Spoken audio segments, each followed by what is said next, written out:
Welcome.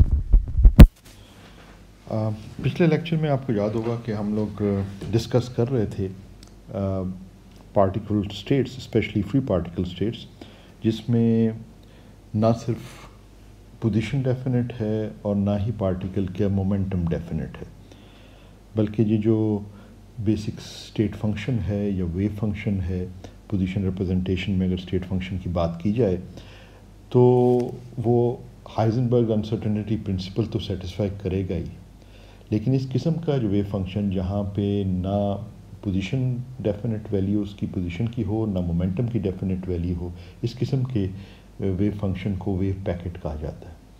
और you can construct infinitely many wave packets. आपने Heisenberg uncertainty principal को satisfy करना है तो उसमें पोजीशन का स्प्रेड यानी डेल्टा एक्स या डेल्टा पी आप डिफरेंट लेते चले जाएं तो you can construct different kinds of wave packets. लेकिन एक ख़ास किस्म का वेव पैकेट जो है या वेव फंक्शन जो है जो स्टेट को रिप्रेजेंट कर रहा है फ्री पार्टिकल का, वो बहुत इम्पॉर्टेंट है, जिसको गाउसियन वेव फंक्शन कहते हैं।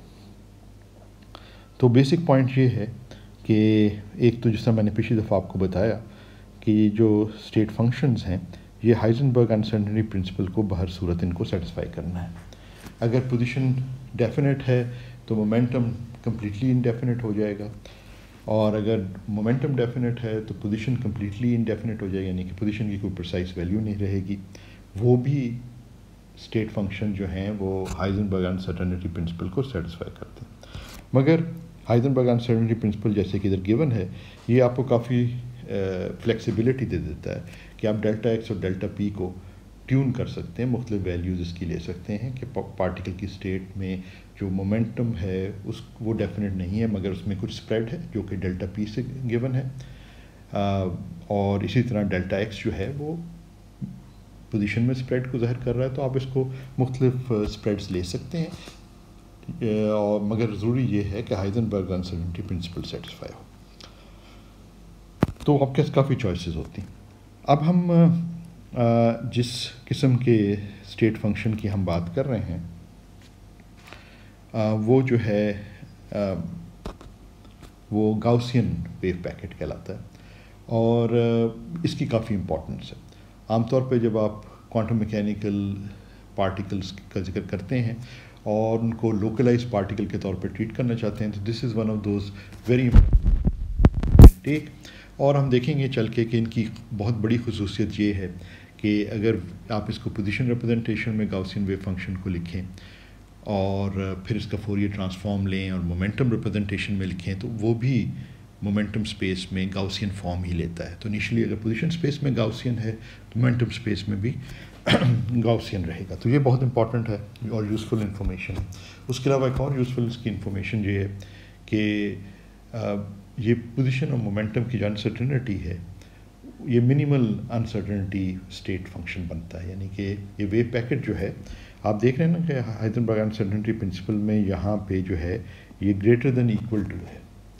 तो इसका मतलब ये है कि हाइजेनबर्ग अनसर्टेनिटी प्रिंसिपल जो है एक लोअर बाउंड देता है कि product of the uncertainties of position momentum can not be smaller than h bar by 2, यानी h बार बाई 2 से कम नहीं हो सकती। तो जो मिनिमल अनसर्टेनिटी इनकी प्रोडक्ट की हो सकती है हाइजेनबर्ग अनसर्टेनिटी प्रिंसिपल के मुताबिक वो h बार बाई 2 हो सकती है। तो ये आप देखेंगे और अभी हम शो करेंगे कि ये जो है ये अनसर्टेनिटी का लोअर बाउंड जो है, यानी कि एक गाउसियन वेव पैकेट के लिए डेल्टा एक्स डेल्टा पी जो है वो equal to h bar by 2 हो जाता है। इसलिए इसको कहा जाता है आमतौर पे कि जो गाउसियन वेव पैकेट है वो मिनिमल या अनसर्टेनिटी वेव पैकेट, यानी ऐसा वेव पैकेट है या ऐसी स्टेट फंक्शन है या ऐसा वेव फंक्शन है जो कि आपको मिनिमम अनसर्टेनिटी का देता है। मिनिमल अनसर्टेनिटी देने का मतलब ये है कि जो प्रोडक्ट ऑफ द अनसर्टेनिटीज़ आप लें हाइजेनबर्ग अनसर्टेनिटी प्रिंसिपल के लिहाज से तो वो मिनिमम वैल्यू बन जाती है। Minimum value h bar by 2 है, यानी कि डेल्टा एक्स कैलकुलेट करें इस वेव फंक्शन के लिए, डेल्टा पी कैलकुलेट करें तो आपके पास जो प्रोडक्ट जब आप इनका लेंगे तो वो h बार बाई 2 के बराबर आ जाएगा। कोई और वेव पैकेट आप लेंगे जेनरली जेनेरिकली कोई और आप वेव पैकेट लें जब तक ख़ास तौर पे ट्यून ना करें तो जेनेरिकली जो वेव पैकेट आप लेंगे तो उसमें ये h/2 से ये प्रोडक्ट जो है वो ग्रेटर होगा। तो ये भी एक इसकी खसूसियत है। और क्योंकि वो ये जब आप वेव पैकेट कंस्ट्रक्ट करते हैं तो ये काफ़ी यूज़फुल हो जाता है क्वांटम मैकेनिकल अंडरस्टैंडिंग के लिए, because it is very close to represents localise particle, जैसे कि हम पहले इसका जिक्र कर चुके हैं। तो जब आप स्टडी करते हैं कि एक इलेक्ट्रॉन बीम आ रही है, वो किसी रीजन में इंटरेक्ट करती है किसी पोटेंशियल के साथ और स्कैटर होती है, तो उसमें अगर आप जो स्टेट्स हैं वो वेव पैकेट स्टेट्स ले लें और वो भी गाउसियन वेव पैकेट्स, तो वो बहुत कन्वीनियंट रहता है अंडरस्टैंड करने के लिए भी और बहुत यूज़फुल है कैलकुलेशंस में भी। अच्छा, एक इम्पॉर्टेंट चीज़ ये है कि जो गाउसियन फंक्शन है ये मैथमेटिक्स का बड़ा इंपॉर्टेंट फंक्शन है। बहुत सारी जो प्रोबेबिलिटी डिस्ट्रीब्यूशंस हैं वो भी गाउसियन फॉर्म लेती हैं और उनकी अपनी इंपॉर्टेंस है। या आपने अगर थर्मल फिजिक्स का कोर्स पढ़ा हुआ हो और उसमें प्रोबेबिलिटी डिस्ट्रीब्यूशंस को पढ़ा हो तो उसमें आपने देखेंगे कि ये गाउसियन डिस्ट्रीब्यूशंस जो हैं they are very important and they occur very often in nature. वो एक साइड ट्रैक है, उधर हम नहीं जा रहे, मगर बेसिकली पॉइंट ये है कि कोई फंक्शन हो ऑफ सम वेरिएबल z, तो गाउसियन फंक्शन को आमतौर पे मैथमेटिकली इस तरीके से लिखा जाता है। जो वेरिएबल है वो z है, म्यू जो है वो एवरेज वैल्यू ऑफ z को रिप्रेजेंट करता है और सिग्मा जो है वो स्टैंडर्ड डेविएशन को रिप्रेजेंट कर रहा है इधर। तो गाउसियन फंक्शन में आप आम तौर से जो आप देखेंगे वो इस किस्म की फॉर्म होगी जिसमें ये इस किस्म का स्क्वायर आ रहा होगा। अगर f ऑफ x है तो x minus some quantity x minus x naught हो सकता है, तो x नॉट जो है ना वो मीन वैल्यू या एवरेज वैल्यू होगी और इसका स्क्वायर लिया होगा एक्सपोनेंट में। बाकी फैक्टर्स जो हैं वो इस किस्म के जो आप नॉर्मलाइज से करते हैं एंड सो फोर्थ, तो ये स्टैंडर्ड डेविएशन इंटरप्रेट आप कर सकते हैं सिग्मा को and so fourth. So basic function जो है वो Gaussian function in mathematics is given by this over here, ठीक है ना। तो ये फॉर्म एक गाउसियन फंक्शन की होती है। अगर जो मीन वैल्यू अगर म्यू जो है वो अगर जो मीन वैल्यू ज़ीरो है यानी ओरिजिन ही मीन वैल्यू ओरिजिन पर है, तो फिर ये इस तरह फंक्शन हो जाएगा x minus G squared divided by 2 sigma squared and so forth, इस तरह। तो ये जो ज़ाहिर करता है म्यू जो है वो एवरेज वैल्यू, तो average value shifted from the origin भी हो सकती है। ये भी हो सकता है कि मीन वैल्यू जो है वो ज़ीरो हो और ये भी हो सकता है कि मीन वैल्यू कुछ और हो। तो आप जनरली जो है वो ले सकते हैं उस तरह से। तो गाउसियन फंक्शन जो है ना, आम गाउसियन फंक्शन जब लिखा जाता है तो इस किस्म की क्वाड्रेटिक फॉर्म होती है एक्सपोनेंट। तो लेट्स से हम ये कहते हैं कि मोमेंटम डेफिनेट नहीं है। अगर मोमेंटम डेफिनेट होता तो ये स्टेट फंक्शन होता जो यहाँ पे दिया हुआ है, ठीक। हम कहते हैं कि मोमेंटम डेफिनेट नहीं है, तो ये not a Dirac delta function, बल्कि मोमेंटम में स्प्रेड है। तो हम ये गाउसियन स्प्रेड ले लेते हैं, यानी कि हम जो फंक्शन ले रहे हैं ये हम खुद चूज़ कर रहे हैं और हम देखेंगे कि इसकी इतनी इंपॉर्टेंस है। जैसे कि मैंने कहा कि ये जो वेव फंक्शन है ये गाउसियन फंक्शन है। गाउसियन फंक्शन का मतलब ये है कि ये कोई n जो है कोई नॉर्मलाइजेशन कोफिशिएंट है, अल्फ़ा कोई कोफिशिएंट है, इसमें वो सारे जो है स्टैंडर्ड डेविएशंस और 2 के फैक्टर्स एंड सो फोर्थ पड़े हुए हैं। n में ये नीचे वाले सारे फैक्टर्स आप समझ लें ये वाले फैक्टर्स मौजूद हैं। तो अभी हम सारे को अलग लिखने के बजाय इस तरीके से लिख रहे हैं।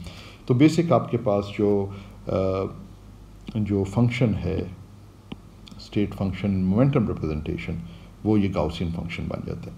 और अगर आप इसको प्लॉट करें जैसे कि मैंने पिछली दफ़ा बताया था तो ये गाउसियन फंक्शन इस किस्म का बन जाता है। और डेल्टा फंक्शन अगर आप देखें तो इस किस्म का बन जाता है। Delta function is peaked at one point in K space. Momentum अगर हम कह रहे हैं p, याद रखें ना कि p is equal to h bar k, तो मोमेंटम की फॉर्म में लिखें या वेव नंबर की फॉर्म में लिखें।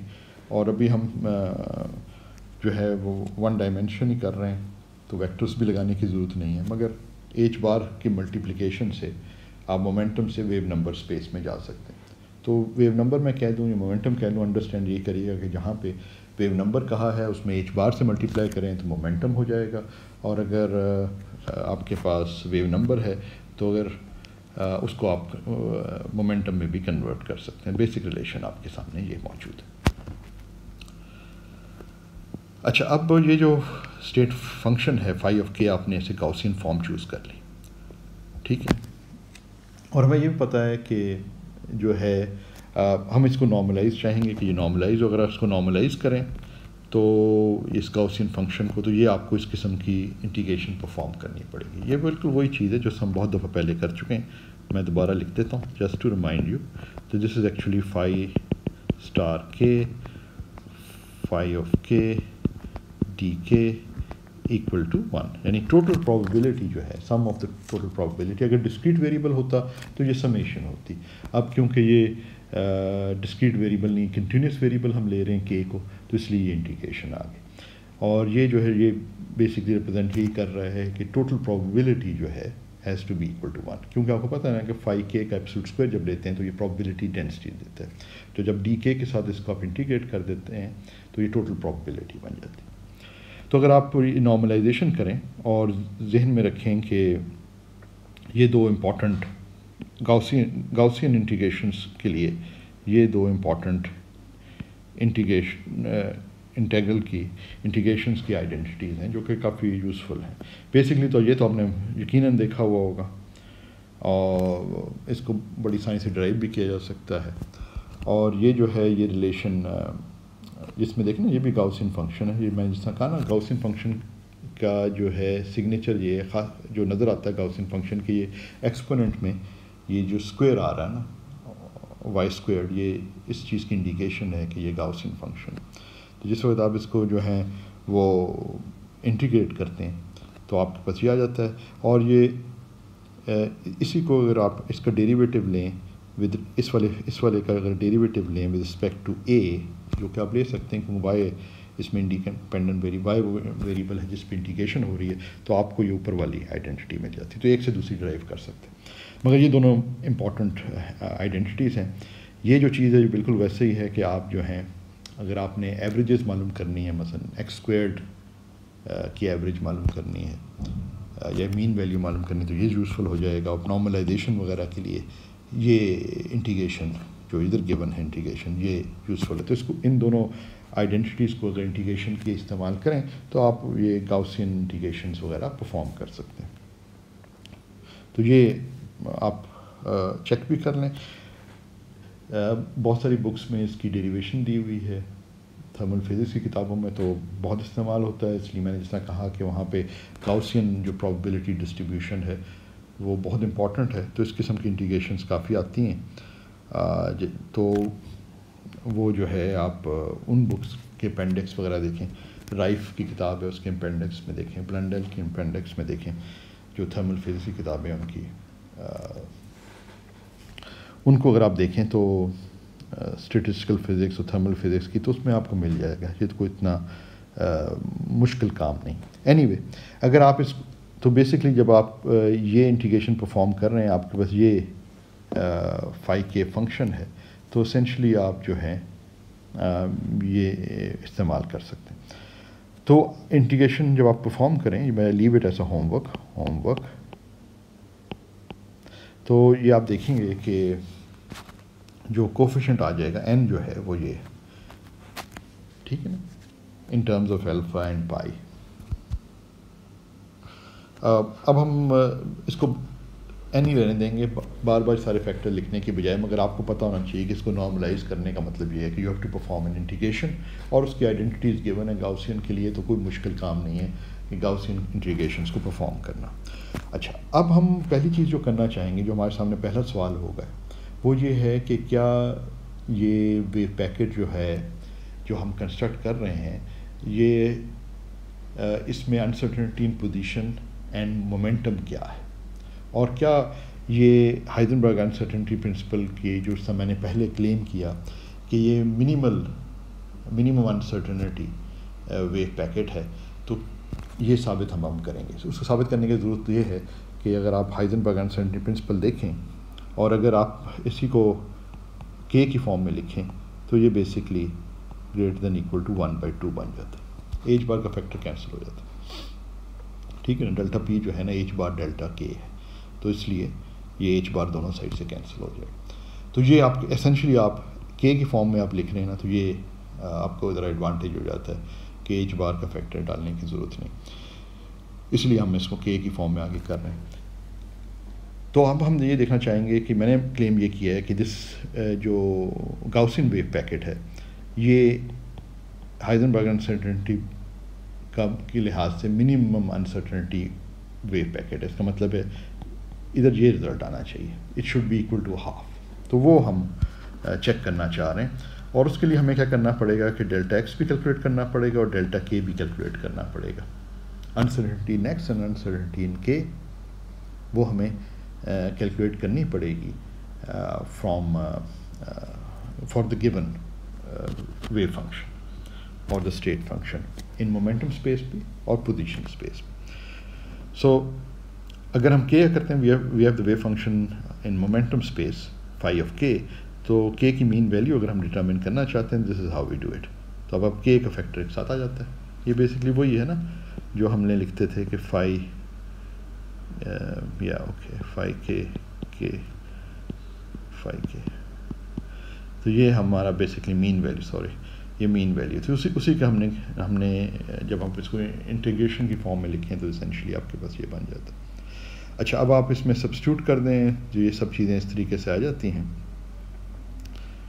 जब स्क्वायर लेते हैं तो एक्सपोनेंट का तो ख़ास ख्याल रखें कि इधर 2 का फैक्टर आएगा, ये 4 नहीं इधर आ जाएगा। तो फिर आप वही आइडेंटिटी जो मैंने अब लिखी हुई है नीचे वो आप एसेंशली इस्तेमाल कर सकते हैं। अच्छा, तो आप जब ये इंटीग्रेशन करें तो लेट मी ये स्टेप भी आपको होमवर्क के तौर पे देता हूँ। तो ये अगर आप करें तो आप देखेंगे कि जो मीन वैल्यू निकलती है वो के नॉट, ठीक है। वैसे तो मैंने जिस तरह आपको ये इंडिकेशन दे दी थी कि अगर ये गाउसियन फंक्शन इस फॉर्म में लिखा जाता है तो यहाँ पे जो क्वांटिटी आ रही है जो कि म्यू है इधर, यानी कि ये जो म्यू है इस जगह पे जो चीज़ इधर आ रही है वो मीन वैल्यू को रिप्रेजेंट करती है, मीन वैल्यू ऑफ जी, ठीक है ना। तो वो उसी को जब आप उस लिहाज से तो आप खुद ही आइडेंटिफाई कर सकते हैं ये मीन वैल्यू, मगर इट्स अ गुड चेक कि आप वो भी कर लें कि जब आप करते हैं तो वाकई वो बात साबित हो जाती है कि वो मीन वैल्यू जो है ये के नॉट है। अच्छा, अब डेल्टा के अगर आपने कैलकुलेट करना है तो आपको पता है के माइनस के एवरेज स्क्वायर्ड होता है और उसका फिर एक्सपेक्टेशन लेनी होती है, तो जिसको बेसिकली इस फॉर्म में लिखा जा सकता है जो हम पिछले सेमेस्टर में देख चुके हैं कि फॉर डिफरेंट ऑब्जर्वेबल्स या मीन वैल्यूज़ कैलकुलेट करते हैं तो आप इस फॉर्म में इसको लिख सकते हैं। अब हमने मीन वैल्यू के की डिटरमिन कर ली, वो ये है एक्सपेक्टेशन वैल्यू या मीन वैल्यू, तो वो हम इधर सब्स्टिट्यूट करके के नॉट स्क्वायर्ड आ गया है।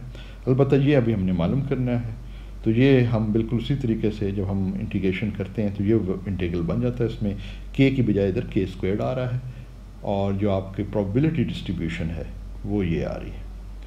यानी प्रोबेबिलिटी डिस्ट्रीब्यूशन से मुराद ये है कि ये फाई के एब्सोल्यूट स्क्वायर जो है वो प्रोबेबिलिटी डिस्ट्रीब्यूशन को ज़ाहिर कर रहा है, प्रोबेबिलिटी डेंसिटी को। तो जब आप एवरेजेस लेते हैं, जब भी आप एवरेज लेते हैं तो जिस क्वांटिटी की एवरेज लेनी है उसको प्रोबेबिलिटी डिस्ट्रीब्यूशन से मल्टीप्लाई करके अगर डिस्क्रीट वेरिएबल है तो सम कर लेते हैं और अगर कंटिन्यूस वेरिएबल हैं तो इंटीग्रेट कर लेते हैं। तो वही तरकीब इधर भी हम इस्तेमाल कर रहे हैं। याद है ना, आपको कोई वेरिएबल हो, मसलन एक्स है कोई वेरिएबल, चलें एक्स कुछ की बजाय कोई और दे देते हैं, और डिस्क्रीट में आपको याद दिलाता हूँ तो शायद आपको ज़्यादा क्लियर हो जाए कि ए की अगर एक्सपेक्टेशन आपने मालूम करनी है तो वो होती है sigma I A I P I, कि ए जो वन ऑफ द वैल्यूज़ जो आ सकती हैं ए ऑब्जर्वेबल की वो ए आई है, तो उसकी प्रोबेबिलिटी पी आई है, उससे मल्टीप्लाई करते हैं और फिर इन तमाम वैल्यूज़ को सम कर देते हैं। अगर कंटिन्यूस वेरिएबल्स हैं, अगर ये एज जो हैं वो कंटिन्यूस वेरिएबल्स हैं तो फिर ये इंटीग्रेशन आ जाती है। यहाँ पे ए आई की बजाय के स्क्वायर्ड है, तो बिल्कुल इसी तरह वो प्रोबेबिलिटी डेंसिटी से मल्टीप्लाई हो रहा है, आप इंटीग्रेट कर रहे हैं तो वो डेल्टा के से जब मल्टीप्लाई करते हैं प्रोबेबिलिटी इन रेंज आ जाती है और जब इंटीग्रेट करते हैं तो फिर आपके पास टोटल वैल्यू आ जाती है इसकी। तो ये आप बेसिकली आइडेंटिटीज इस्तेमाल करें और के स्क्वायर्ड यहाँ से आप कैलकुलेट करें तो फिर आप ये देखेंगे कि डेल्टा के स्क्वायर्ड का मतलब है कि यहाँ जो डेल्टा के स्क्वायर्ड है वो आपके पास 1/4 अल्फ़ा आ जाता है। तो ये थोड़े से स्टेप्स आपको करने पड़ेंगे, थोड़ी सी प्रैक्टिस करनी पड़ेगी, जो कि काफ़ी यूज़फुल है कि गाउसियन इंटीग्रेशंस कैसे परफॉर्म की जाती हैं। और यहाँ से हम अल्फ़ा की वैल्यू भी इस तरीके से लिख सकते हैं। ठीक है,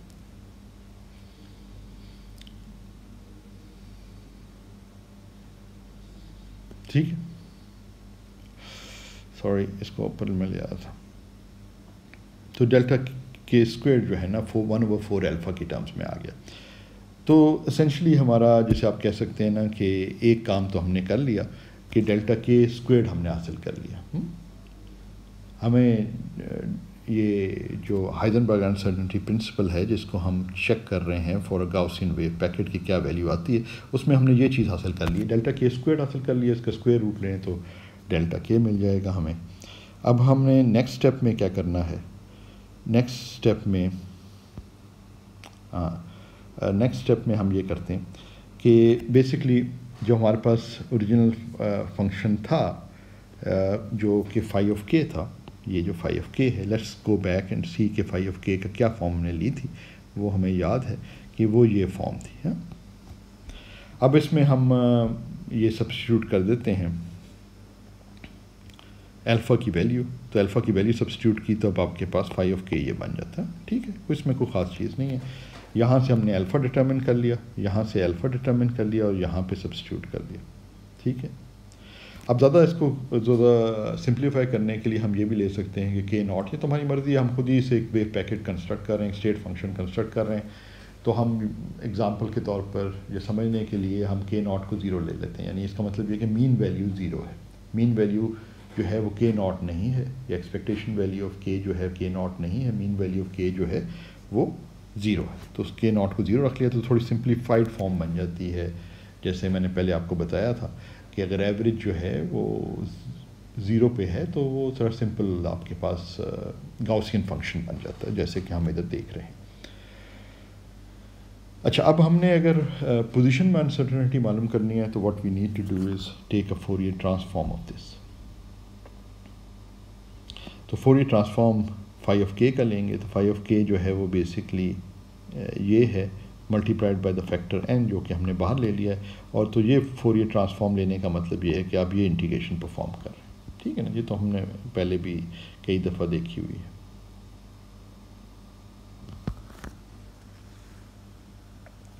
अच्छा, अब ये भी थोड़ा सा स्टेप्स आपको करने के लिए मैं छोड़ रहा हूँ, क्योंकि इसमें के स्क्वायर्ड है, इधर के है, तो एक्सपोनेंट में ये दोनों जो है ना एक्सपोनेंट्स ऐड हो जाएंगे, तो ये के एक फंक्शन बनेगा के स्क्वायर्ड का और एक टर्म आएगी जिसमें के आ रहा है।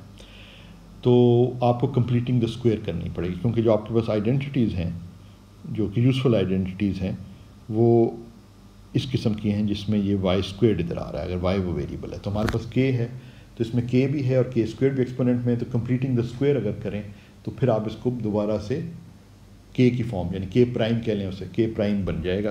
तो फिर आप इंटीग्रेशन जो है के प्राइम पे कर लें। तो ये अगर कंप्लीटिंग द स्क्वायर आप करें, यानी इधर आपने कंप्लीटिंग द स्क्वायर करना है,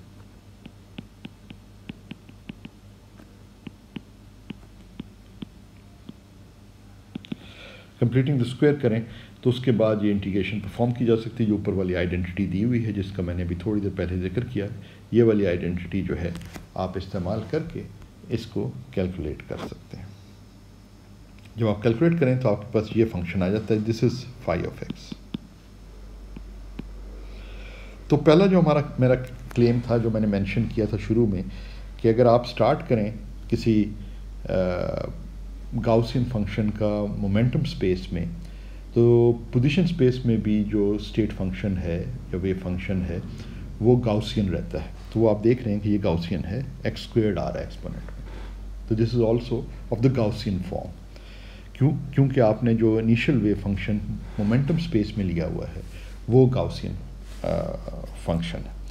तो इस तरीके से आप जो हैं ये चीज़ साबित होगी। इसी तरह अगर आप फाई ऑफ एक्स से स्टार्ट करें और इन्वर्स फोरियर ट्रांसफॉर्म लें तो आप देखेंगे कि आपके पास ये आ जाएगा और वो भी गाउसियन है। तो ये जो आप एक गाउसियन फंक्शन का फोरियर ट्रांसफॉर्म या इन्वर्स लेते हैं तो वो गाउसियन फंक्शन ही रहता है। तो ये अगर आप ये सारी इंटीग्रेशन जो मैंने आपको बताई हैं, ये अगर आप परफॉर्म करें तो ये आपके सामने एक दफ़ा जिस पूरी चीज़ का सबूत सामने आ जाता है। और ज़िंदगी में एक दफ़ा ये चीज़ ज़रूर चेक कर लेनी चाहिए कि ये इस तरह होता है, और ये इंटीग्रेशंस जो है आप ख़ुद से परफॉर्म करेंगे तो फिर आप पूरी तरह मुतमईन होंगे कि ये रिज़ल्ट ये होल्ड करता है। तो बुनियादी चीज़ ये है कि अगर आपके पास initial wave packet position space में गाउसियन है तो मोमेंटम स्पेस में भी वो गाउसियन वेव पैकेट ही रहेगा। तो इसी तरह जिस तरह हमने ऊपर किया था कि हमने ये इंटीग्रेशंस परफॉर्म की थी, अब हमने क्योंकि डेल्टा एक्स फाइंड करना है तो वही चीज़ें हमने करनी है। यहाँ के आ रहा था, फिर हम एक्स के लिए एक्सपेक्टेशन करेंगे तो यहाँ फंक्शन ऑफ एक्स बन जाएगा, ये भी फाई ऑफ एक्स हो जाएगा, और यहाँ एक्स आ जाएगा। ये इंटीग्रेशन बिल्कुल सिमिलर इंटीग्रेशन है। अगर ये परफॉर्म कर ली और आइडेंटिटीज इस्तेमाल करके तो वो भी आप बिल्कुल उन्हीं स्टेप्स को फॉलो करते हुए कर सकते हैं, कोई उसमें फ़र्क ख़ास नहीं है। तो एक तो इम्पॉर्टेंट चीज़ ये है कि जब आप इसको परफॉर्म करेंगे तो डेल्टा एक्स स्क्वेयर्ड आप जब करेंगे तो वो अल्फ़ा की टर्म्स में आ जाता है, और अल्फ़ा हमने पहले मालूम किया हुआ डेल्टा के की फॉर्म में। और अगर हम इसका प्रोडक्ट लें डेल्टा एक्स और डेल्टा के का, इन डेल्टा के स्क्वेयर्ड और डेल्टा एक्स स्क्वेयर का स्क्वेयर रूट लेना पड़ेगा एंड सो फोर्थ। तो ये जो है ना आपके पास 1/2 आ जाता है। तो ये जो रिलेशन है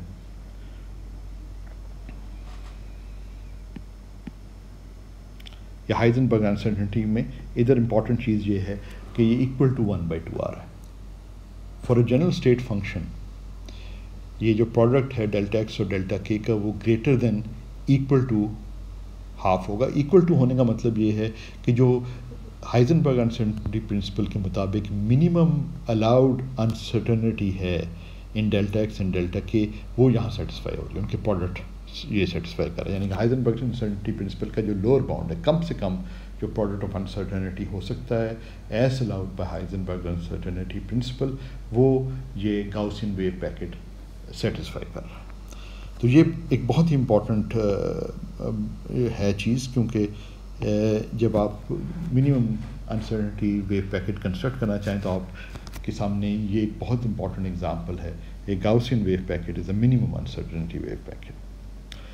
अच्छा, अभी तो हमने बात की थी कि एट अ पर्टिकुलर टाइम ये स्टेट फंक्शन थे, इसमें हमने टाइम का कोई जिक्र नहीं किया। तो आप समझ लें कि ये स्टैटिक सिचुएशन थी जहाँ जो स्टेट फंक्शन या प्रोबेबिलिटी डेंसिटीज़ जो हैं वो हम कर रहे थे इंडिपेंडेंट ऑफ टाइम।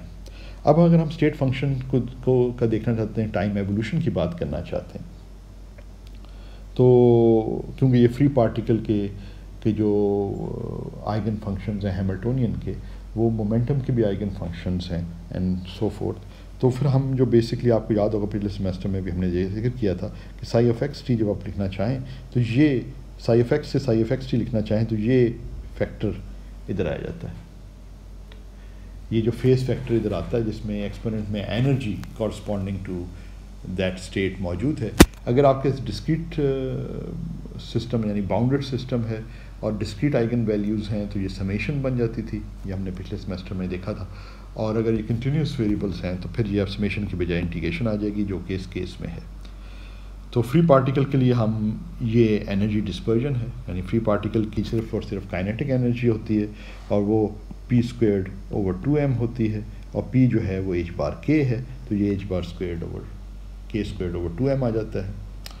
तो ये हम अगर ये सब्स्टिट्यूट करें इसमें phi of k Gaussian wave packet के लिए इस रिलेशन के अंदर, यानी यहाँ पे जो फाई ऑफ k आ रहा है इसमें हम क्योंकि गाउसियन वेव पैकेट की हम बात करें तो फाई ऑफ k की वो फॉर्म जो भी हम मैंने अभी आपको बताई, यानी कि ये वाली फॉर्म हम इस्तेमाल कर रहे हैं जिसमें हमने k0 को 0 लिया हुआ है। इसको जनरलाइज कर सकते हैं वो k0 को नॉन ज़ीरो वैल्यू लेके, मगर अगर इसी को लेके चलें आगे फाई ऑफ k को, तो विद k0 इक्वल टू 0 तो हमारे पास जो है ये इस किस्म की फॉर्म बन जाती है साई ऑफ एक्स टी की। इंटीग्रेशन आप परफॉर्म करें तो ये वाली फॉर्म बन जाती है। और या इम्पॉर्टेंट चीज़ ये है कि ये आप साई ऑफ एक्स टी, यानी ये इंटीग्रेशन परफॉर्म करना भी कोई मुश्किल नहीं है। वो ये बिल्कुल वही आपको जिसे कहते हैं कंप्लीटिंग द स्क्वायर करना पड़ेगा, क्योंकि एक फंक्शन k का आ रहा है, यहाँ से जो फंक्शंस आ रहे हैं इधर से भी k² के आ रहे हैं, इधर से k² का भी आएगा और k का भी, तो उनको कंबाइन करके कंप्लीटिंग द स्क्वायर करके आप ये डिटरमिन कर सकते हैं। अगर आप को कोई मुश्किल हो तो वो हम डिस्कस कर सकते हैं, जो हमारा फ्राइडे को सेशन होना है तो उसमें हम इन चीज़ों को मज़ीद डिस्कस कर सकते हैं। तो एनीवे, जब आप इसको परफॉर्म कर लें तो आपके पास ये फंक्शन बन जाता है। Now it's a function of time and space, x भी आ रहा है और टी भी आ रहा है। तो it tells you what is the probability amplitude of finding the particle at different positions in space and at different times. तो at a given time कि किस पोजीशन में होने का probability amplitude जो है वो psi of xt दे रहा है। अच्छा,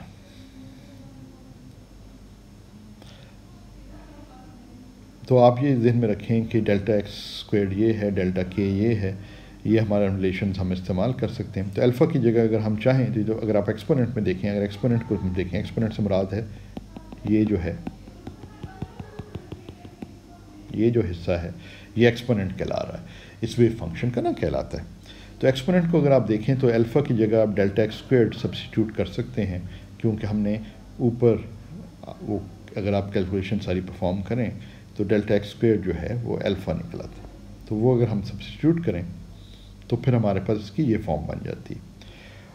और अब हमें अगर प्रोबेबिलिटी डेंसिटी मालूम करनी है तो Sai x T absolute square करना पड़ेगा, और उसके लिए हमें इस किस्म का रिज़ल्ट चाहिए, जो कि ये आप लिख सकते हैं इसको इस फॉर्म में, ये चेक कर सकते हैं आप कि ये वाली फॉर्म इसकी बनती है। हेंस जो Sai x T absolute squared है वो आपके पास इस फॉर्म में आ जाए। कुछ प्री फैक्टर्स हैं जिनको हम अभी कंसिडर नहीं कर रहे, और ये जो डेल्टा एक्स टी स्क्वायर्ड लिखा हुआ है उसमें डेल्टा एक्स स्क्वायर्ड है और टाइम डिपेंडेंट एक टर्म है, इसलिए इसको delta x function of time कहा जा रहा है, क्योंकि इसमें टाइम डिपेंडेंट ये टर्म आ रही है साथ साथ। तो टाइम डिपेंडेंस जो है ना इसमें ये क्वाड्रेटिक टाइम डिपेंडेंस आ रही है। जहाँ डेल्टा एक्स है आप चाहें तो उसको डेल्टा के से भी सब्स्टिट्यूट कर सकते हैं यूजिंग दिस रिलेशन, क्योंकि डेल्टा एक्स और डेल्टा के इक्वल टू हाफ है for this Gaussian wave packet. अब इस फॉर्म में लिखने का ये फ़ायदा ये है कि ये आपको आप ये बता सकते हैं कि ये जो वेव फंक्शन है या ये जो प्रोबेबिलिटी डेंसिटी है वो सेंटर्ड है at X is equal to zero, क्योंकि आप देखें ना ये गाउसियन वैल्यू है इसकी, और ये जो है ये गाउसियन वैल्यू जो है ये इसकी सेंटर्ड एट ज़ीरो है, क्योंकि x minus some position squared नहीं है बल्कि x स्क्वायर्ड है, तो x माइनस ज़ीरो है स्क्वायर्ड है। तो इसलिए ये centred at, we find that the centre of the peak of the probability density is at x is equal to zero. मगर उसकी विड्थ जो है डेल्टा एक्स जो है ना उसकी विड्थ को जाहिर कर रहा है ना कि x is equal to zero पे सेंटर है और स्प्रेड कितना है। ये देखें ना, याद करें ना कि जब हमने गाउसियन पैकेट की बात की थी इनिशियली, तो हम ये कह रहे थे कि ये के स्पेस में था, बात इसी तरह ये के स्पेस में, मगर एक्स स्पेस में बिल्कुल इसी तरह बन जाता है, के की बजाय एक्स लिखते हैं। अब हमारा गाउसियन वेव पैकेट जो है वो स्प्रेड वो ऑरिजिन के अबाउट स्प्रेड है, तो it's peaked at the origin. तो अगर चलें हम नीचे जाते हैं ताकि आपको थोड़ा सा ये एक्सप्लेन करने में मैं वो कर सकूं।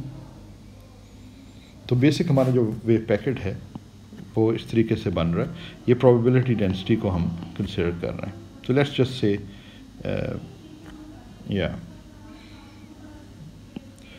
let's just say that it is at some snapshot ले रहे हैं किसी टाइम पे, जैसे t1 पे हम ले रहे हैं। तो बेसिकली जो आपका ये है ये इस तरीके से स्प्रेड हुआ है, ये x है, और ये जो है स्प्रेड जो है ये x is equal to zero पर इसकी पीक वैल्यू है, और टाइम के साथ साथ जो है जब टाइम के साथ जो है ये स्प्रेड बढ़ रहा है, यानी कि ये जो वेव पैकेट है टाइम के साथ साथ ये इस तरीके से नीचे की तरफ आ जाएगा। प्रोबेबिलिटी डेंसिटी, जब टोटल आप इसकी प्रोबेबिलिटी डेंसिटी कैलकुलेट करेंगे तो वो क्योंकि फंक्शन नॉर्मलाइज होना चाहिए वो 1 ही आएगा, इसलिए ये जो है ना जिसकी स्प्रेड अगर बढ़ती है मगर total area under the curve will not change.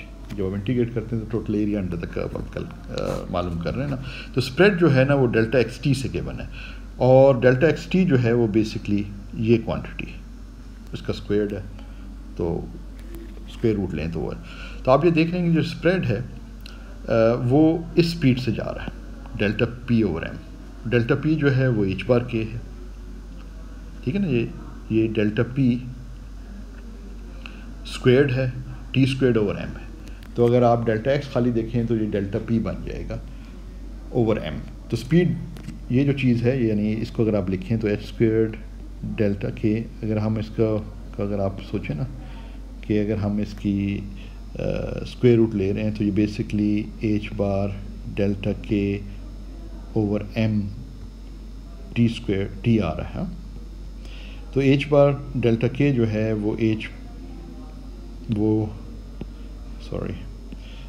Bar delta के जो है वो डेल्टा पी बन रहा है।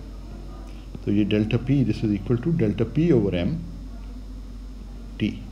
तो जो अगर ये इसको आप सोचें कि ये जो डिस्टेंस किस तरह बढ़ रहा है, तो वो है velocity times velocity multiplied by time.